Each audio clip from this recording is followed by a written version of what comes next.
أعوذ بالله من الشيطان الرجيم. بسم الله الرحمن الرحيم. الحمد لله رب العالمين بارئ الخلائق أجمعين. الحمد لأهله والصلاة على أهله. الصلاة والسلام على سيد الأنبياء والمرسلين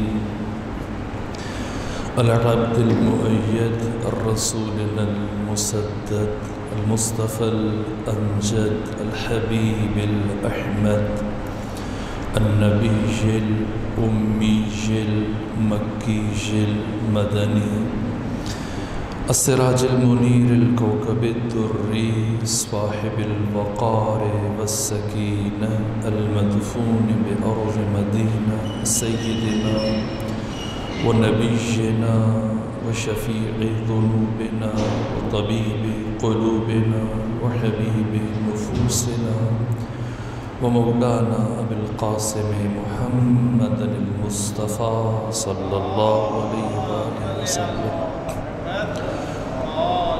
وأهل بيته الأطيبين الأطهرين الأنجبين المعصومين المظلومين ورحمة الله على أحبابهم وأصحابهم وشيعتهم ومحبيهم ومواليهم أجمعين ولعنة الله على أعدائهم ومنكري فضائلهم وغاصبي حقوقهم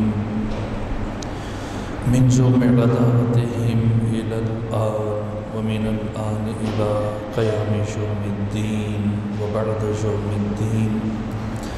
أما بعد فقد قال حق سبحانه في القرآن.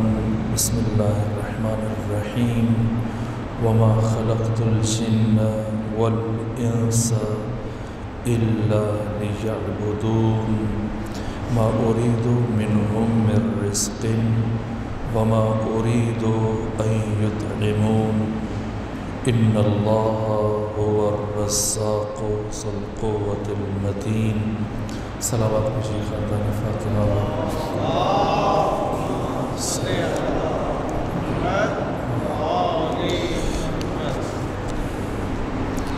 ایک دوست نے خواہش کی ہے کہ گزشتہ مجالس میں 1 ہجری سے لے کر 10 ہجری تک کے واقعات بیان کیے گئے تھے، اسے مجھ سمیت بہت سارے لوگ نہیں لکھ سکے، انہیں دوبارہ بتا دیا جائے.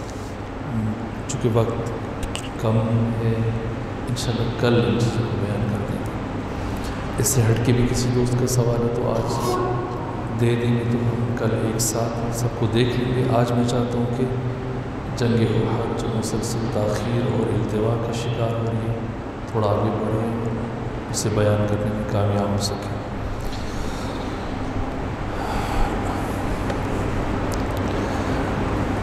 اسلام کی سب سے پہلی جنگ جنگ بدر ہے.